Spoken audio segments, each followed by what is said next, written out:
नमस्कार फ्रेंड्स आपण मानक मन में अनेक गुड़ी प्रश्न रही सुभद्रा योजना को नहीं आम चलतु डायरेक्ट कथा आमर जो सुभद्रा योजनार कस्टमर केयर बा हेल्पलाइन नंबर अच्छी से नंबर सहित आम डायरेक्ट कंटाक्ट करवा और सी आमको कौन उत्तर दौरान आम चलतु डिटेल्स कथा हो बुझी ना। नमस्कार सर, सुभोधन हस्बैंड को स्वागत। सुभोधन योजना संबंधित प्रश्न कहते सर। मैडम 17 तारीख रु बर्तमान पैसा मिलानी तो आमको से कथा मिल ना नहीं कौन तार असुविधा कौन आवेदन करते आवेदन कला बेले आपनको रसीद मिलथिला? हाँ हाँ आज्ञा तो आपनको रसीद मिल जाए आप निश्चित रुहतु। आप आवेदन करेंगे जेहेतु भी आवेदन करेंगे समस्त बेनिफिट पाइपर टे टाइम लगुच वेरिफिकेशन पर आप बेनिफिट पाइपर। 17 तारीख केमती मिलला शीघ्र कौन लेट हो कहीं कौन सर जो मानकर वेरिफिकेशन हो गला तो से आसी जाइए जो मानकर है बर्तमान वेरिफिकेशन चली फिल्ड वाइज वेरिफिकेशन हो तो टे टाइम लगुच अपेक्षा करूँ आपको आसीज वेरिफिकेशन मैम शुणु वेरिफिकेशन क्राइटेरिया बता पारि कारण देखु कौन है ना आमर पचर आम जी पकई भी पैसा मिलगला बुझीपार किंतु आमको केमती मिललानी कौन मान तार असुविधा कौन हो ना कौन?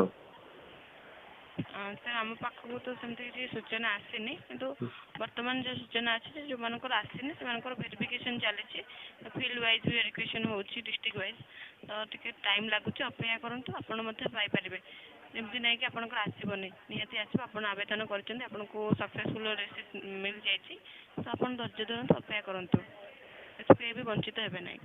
आ जो गोटे मैम जो ई-केवाईसी पेंडिंग रोची बुझले कि नहीं तो पेंडिंग बर्तमान ना सबू आपणकर जो मैंने आवेदन करुँच समस्त जो मैंने स्किल पाई जाइए समस्त डॉक्यूमेंट गच्छित अच्छे सरकार पाखे बर्तमान वेरिफिकेशन चली नहीं नहीं जो आमर जो अप्लाई होता से माने कहते किसी लोक ई-केवाईसी पेंडिंग अच्छी माने ई-केवाईसी पेंडिंग कहीं अच्छी जो आमर 10 तारीख दिन 14 तारीख पर्यंत जो गोटे हटि जाइए आमर ओटीपी सिस्टम हो कि फिंगरप्रिंट सिस्टम जो हटि जाइए तो से ई-केवाईसी स्टेटस पेंडिंग से जो 4 दिन भीतर जो लोक मैंने आवेदन कर लोक सब कौन ई-केवाईसी स्टेटस पेंडिंग देखा पेंडिंग रोचे। हाँ हाँ सर सेटा आपनकर पेंडिंग रोचे माने आपनकर ई-केवाईसी सेटा पेंडिंग रोचे किंतु आपनकर जहाँ भी डॉक्यूमेंट आपण सब डिटेल्स किंतु गवर्नमेंट पाखु जाई सारिछि सेटा किसी प्रॉब्लम नै ना ई-केवाईसी स्टेटस पेंडिंग तार किसी असुविधा नै ना जाई सारिछि बुझिपारे जदि आपनकर ई-केवाईसी रो आवश्यकता पड़े गवर्नमेंट रो आपनको कॉल आसी पारे कि न आसी भी पारे। नहीं आपण मते कहि परिबी कि ई-केवाईसी स्टेटस पेंडिंग थाई कि भी लोक को पैसा मिल रानी आज्ञा मिल जाए किसी लोक जो मानकर वेरिफिकेशन हो जाए तो जो मानकर पेंडिंग थिला से मानकर हो जाए पेंडिंग कार भी नहीं तो सेटा किसी असुविधा नै ना इशू नै ना किसी असुविधा नहीं। अच्छा हाँ मैम आम जो प्रथम किस्त रहा एटा तार लास्ट डेट के माने को पर्यंत हमको मिल पारियो? बर्तमान तो चली वेरिफिकेशन किंतु तार तो कौन समय सीमा ना सूचना आसनी के सरी बर्तमान चली अपेक्षा करूँ सूचना आसे आम आपको जनईदेव। नहीं नहीं कारण देखो तापर सेकेंड किस्ती पुणी आसो ना आज्ञा सेकेंड किस्ती आसला बेलू टाइम अच्छे सेकेंड किस्ती केबे हमर आसो? सेकेंड किस्ती तो आमर वुमेन्स डे जो इंटरनेशनल वुमेन्स डे रे आसुची मार्च 8 तारीख मार्च 8 तारीख तार माने फास्ट किस्ती हमको जिमी जनवरी कि फेब्रुआरी कि डिसेंबर भीतर तक मिलिया दरकार नचेत हमको कि सेकेंड किस्ती मिलियो पुणी मार्च 8 रे। आज्ञा ए मासरे आपनको हम तो सेमती किसी निर्धारित समय हमको सूचना ना तो आम दे पारुनु तो आप अपेक्षा करूँ बर्तमान वेरिफिकेशन पर जो मैंने एलिजिबल अटंती माने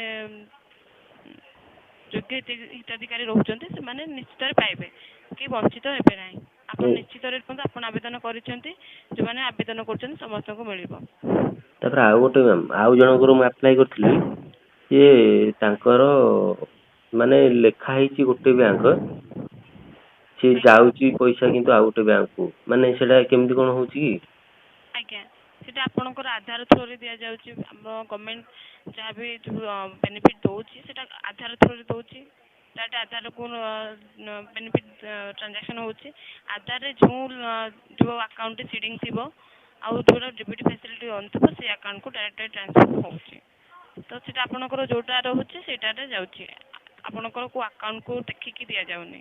ଆକାଉଣ୍ଟ ଏଥିରେ କିଛି ଦରକାର ନାହିଁ ନା, ଆକାଉଣ୍ଟ ନମ୍ବର କିଛି ଦରକାର ନାହିଁ। କୌଣସି ଆବଶ୍ୟକତା ନାହିଁ।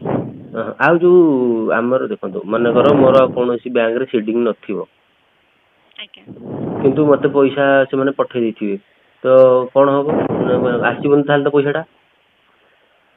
ଆଜ୍ଞା ଆପଣଙ୍କର ଯଦି ସେମିତି କିଛି ଇସ୍ୟୁ ରହିବ ତ ଆପଣଙ୍କୁ ଏମିତି କରିବାକୁ ପଡ଼ିବ, ଆଧାର ସିଡିଂ କରିବାକୁ ପଡ଼ିବ। ନାଇଁ କରିବାକୁ ପଡିବ, ମୋ କଥାଟା ବୁଝନ୍ତୁ। ଏବେ ଧର 17 ତାରିଖ ଦିନ ପଇସାଟା ମନେକର ପଠେଇଲା ମତେ ଗଭର୍ଣ୍ଣମେଣ୍ଟ, ବୁଝିଲେ, ଆଜ୍ଞା କିନ୍ତୁ ମୋର ଆଧାର ସହିତ ସିଡିଂ ନାହିଁ। ଆଜ୍ଞା ସିଡିଂ ନାହିଁ ତ ତାହେଲେ ମୋ ପାଖରେ ରିସିଭ୍ ହବନି ନା ପଇସାଟା? ଆଜ୍ଞା ରିସିଭ୍ ନହେଲେ ସେଇଟା କଣ ହବ? ପୁଣି ସେଇଟା ପୁଣି ତ ପଳେଇବ, ରିଟର୍ନ ପଳେଇବ ପଇସାଟା। ଆପଣଙ୍କର ଯୋଉ ଆକାଉଣ୍ଟଟି ଥିବ ଆଧାର ସିଡିଂ ଯୋଉଟା ବି ଥିବ, ଯଦି ନାଇଁ ନାଇଁ, ମୁଁ ଆପଣଙ୍କର କହୁଛି ପରା, ଧରନ୍ତୁ ମୋର ଗୋଟିଏ ଆକାଉଣ୍ଟ କିନ୍ତୁ ମୋର ମାନେ ସିଡିଂ ନାହିଁ, ଇନଆକ୍ଟିଭ ହେଇଛି, କଣ ଗୋଟେ ଯାହା ବି ଅସୁବିଧା ହେଇଛି, ସିଡିଂ ନାହିଁ, ଆଜ୍ଞା ତ ମାନେ କଣ ହବ ସେଇ କ୍ଷେତ୍ରରେ? ତାର ତ କୌଣସି ସୂଚନା ନାହିଁ ଆମ ପାଖରେ, ଆସିଲେ ଆମେ ଆପଣଙ୍କୁ ଜଣାଇଦେବୁ। କାରଣ ଅସୁବିଧା ହେଇଯିବ ନା, ମନେକର ମତେ ଯେହେତୁ ଗଭର୍ଣ୍ଣମେଣ୍ଟ ଥରେ ପଠେଇଦେଲା, ମୋର ସିଡିଂ ନାହିଁ, ଆଜ୍ଞା ତାପରେ ଯାଇକି ମୁଁ ସିଡିଂ ଫିଡିଂ କରିକି ଯାହା ବି କରିବି। ଆପଣଙ୍କର ଯଦି ଗୋଟେ ଆକାଉଣ୍ଟ ରହୁଛି ହଁ ତ ସେଟା ଯଦି ଆଧାର ସିଡିଂ ନାହିଁ ଆଉ ଡିପିଟି ଫ୍ୟାସିଲିଟି ତ ଯେମିତି ହେଲେ ଯୋଉଟା ହେଲେ ଗୋଟେ ଥାଏ, ଆପଣଙ୍କର ଯଦି ନାହିଁ ହଁ ତ ଆପଣଙ୍କର ଟ୍ରାଞ୍ଜାକ୍ସନ୍ କୋଉଠିକି ହବ ପଚାରୁଛନ୍ତି, ତ ତାର ସୂଚନା ବର୍ତ୍ତମାନ ଆମ ପାଖରେ ନାହିଁ। ଆମ ପାଖକୁ ଆସିଲେ ଆମେ ଆପଣଙ୍କୁ ଜଣାଇଦେବୁ। ହଁ ନାଇଁ ନାଇଁ, ମୁଁ କହିବା କଥା କି ଧର ବର୍ତ୍ତମାନ ମୋର ନାହିଁ, ଆଉ ଥରେ ମୁଁ ବର୍ତ୍ତମାନ ଏବେ ଧର ଆଜି ଯାଇକି ମୁଁ କଲି ସିଡିଂ ଆଜ୍ଞା କଲା ପରେ ମତେ ସେମାନେ ଆଉ ଥରେ ପୁଣି ପଇସା ପଠେଇବେ ନା କଣ କେମିତି? ନା ମୋର ରିଜେକ୍ଟ ହେଇଗଲା ନା କଣ, ସେଇଟା ମୁଁ ଜାଣିବାକୁ ଚାହୁଁଛି। ଆଜ୍ଞା ରିଜେକ୍ଟ ତ କାହାର ବି ରହୁନି। ନା ନା, ନ୍ୟୁଜରେ ଦେଇଥିଲା ନା 2000 ଫର୍ମ ରିଜେକ୍ଟ ହେଇଛି ବୋଲି, ତ ସେଇଟା କଣ, ମୁଁ ଆଜ୍ଞା ସେଇଥିପାଇଁ ଟିକେ ପଚାରୁଛି। ନ୍ୟୁଜ୍ ଖବର ତ ଆମେ କହିପାରିବୁନି, କିନ୍ତୁ ବର୍ତ୍ତମାନ ଆମ ପାଖେ ସୂଚନା ଅଛି ଯେ କୌଣସି ଫର୍ମ ରିଜେକ୍ଟ ହେଉନାହିଁ। ନାଇଁ ନାଇଁ, ସିଏ ଆମର ଯୋଉ ପ୍ରଭାତୀ ପରିଡ଼ା ମ୍ୟାଡାମ ଅଛନ୍ତି, ସିଏ ବାଇଟ ଦଉଥିଲେ କି 2000 ଫର୍ମ ରିଜେକ୍ଟ ହେଇଛି ବୋଲି।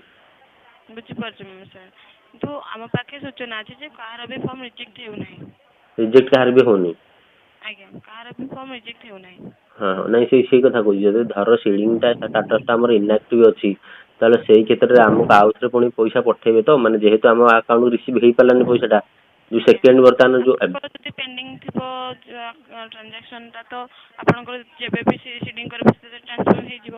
ନାଇଁ, ଏଇ ଯୋଉ ପେଣ୍ଡିଂ ଷ୍ଟାଟସଟା ଆମକୁ କଣ ଦେଖେଇବ, ଶୋ କରିବ, ନା ସେଟା ସେମାନଙ୍କ ଆଜ୍ଞା ସର୍ଭରରେ ଶୋ କରୁଥିବ?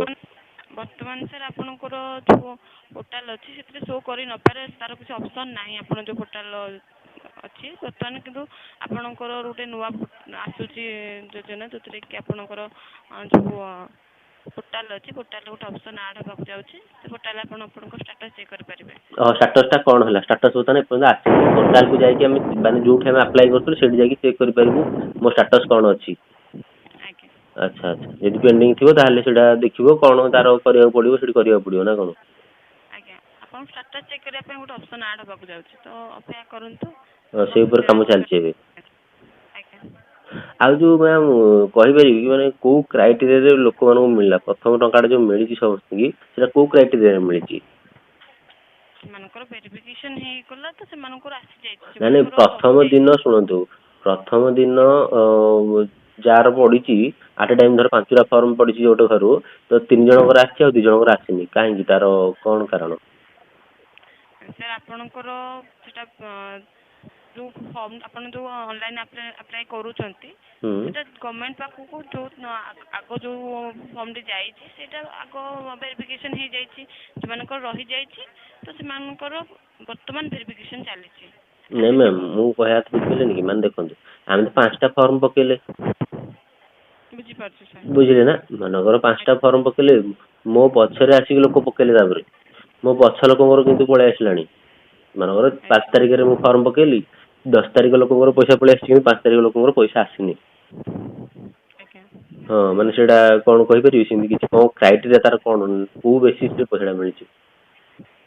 ସାର୍ କୋଉ ବେସିକ୍ରେ କରାଯାଇଛି ତାର ତ ସୂଚନା ଆମ ପାଖକୁ ଆସିନି, ହୁଁ ହୁଁ ଆସିଲେ ଆମେ ଆପଣଙ୍କୁ ଜଣାଇଦେବୁ, କିନ୍ତୁ ସେଇଟା ଏମିତି ହେଇଥିବ କି ଆପଣଙ୍କର ଯୋଉ ପ୍ରଥମେ ଯୋଉ ଆପ୍ଲିକେସନଟା ଗଭର୍ଣ୍ଣମେଣ୍ଟ ପାଖକୁ ଯାଇଥିବ, ଯୋଉ ଆପ୍ଲିକେସନ, ତ ହୁଁ ସେଇଟା ଭେରିଫିକେସନ ହେଇକି ଆପ୍ରୁଭ୍ ହେଇଯାଇଛି, ଆଉ ଯୋଉମାନଙ୍କର ରହିଯାଇଛି ସେମାନଙ୍କର ବର୍ତ୍ତମାନ ଚାଲିଛି।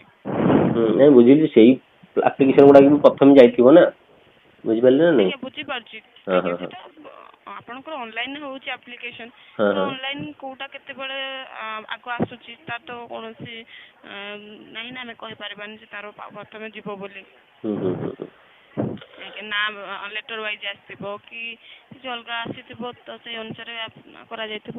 ତାର ହୁଁ ସୂଚନା ଆମ ପାଖେ ନାହିଁ, ତ ଆମେ ସଠିକ ଭାବରେ ଆପଣଙ୍କୁ ଦେଇପାରୁନୁ। ଆସିଲେ ଆଚ୍ଛା ଆମେ ଆଚ୍ଛା ଆପଣଙ୍କୁ ଜଣାଇଦେବୁ। ନାଇଁ ମ୍ୟାମ୍ ଆଉ ଗୋଟେ ଶୁଣିବାକୁ ମିଳିଥିଲା କଣ ରାସନ କାର୍ଡରେ ଯୋଉମାନଙ୍କର ନାଁ ଅଛି ସେମାନଙ୍କୁ ଟିକେ ଆଗୁଆ ମିଳିଯାଇଛି, ନହେଲେ ଆମର ଏଇ ଯୋଉ ଅଙ୍ଗନବାଡି ହଉ ଆଶାକର୍ମୀ ହଉ ଏମାନଙ୍କୁ ଟିକେ ଆଗୁଆ ମିଳିଯାଇଛି, ଏମିତି କଣ ଅଛି କି? ନାଇଁ ସାର୍ ସେମିତି ତ କୌଣସି ସୂଚନା ଆସିନି ଆମ ପାଖକୁ, ସେମିତି କୋଉ ଥ୍ରୋରେ ଦିଆଯାଇଛି। ସେମିତି କିଛି ନାହିଁ ନାଇଁ କି? ଆଜ୍ଞା ଓହୋ। ଆଉ ଯୋଉ ମୁଁ କହୁଥିଲି ବର୍ତ୍ତମାନ 2000 ଫର୍ମ ରିଜେକ୍ଟ ହେଇଛି, କଣ ପାଇଁ ରିଜେକ୍ଟ ହେଇଛି ନା ସେମିତି କିଛି ରିଜେକ୍ଟ ବୋଲି ଆପଣଙ୍କ ପାଖରେ? ଆଜ୍ଞା ଆମ ପାଖକୁ ସୂଚନା ଆସିଛି ଯେ କୌଣସି ମାନେ ଯୋଉମାନେ ବି ଆବେଦନ କରୁଛନ୍ତି କାହାର ବି ଫର୍ମ ରିଜେକ୍ଟ ହେଉନାହିଁ। ଯିଏ ବି ଆପ୍ଲାଏ କରୁଛି ତାଙ୍କର ଭେରିଫିକେସନ ପରେ ତାପରେ ଆପଣଙ୍କୁ ବେନିଫିଟ ଆସିଯିବ, କେହି ବି ଏଥିରୁ ବଞ୍ଚିତ ରହିବେ ନାହିଁ। ଆଚ୍ଛା। ଆଜ୍ଞା ରିଜେକ୍ଟ କାହାର ବି ହେବ ନାହିଁ। ରିଜେକ୍ଟ କାହାର ବି ହବନି? ଆଜ୍ଞା ହଉ ଠିକ ଅଛି ସେମାନେ ତାହେଲେ। ଯୋଗ୍ୟ ହିତାଧିକାରୀ ରହୁଛନ୍ତି ସମସ୍ତେ ପାଇବେ। ସମସ୍ତେ ପାଇବେ। ଆଜ୍ଞା ସୁଭଦ୍ରା ହେଲ୍ପଲାଇନକୁ କଲ୍ କରିଥିବାରୁ ଧନ୍ୟବାଦ।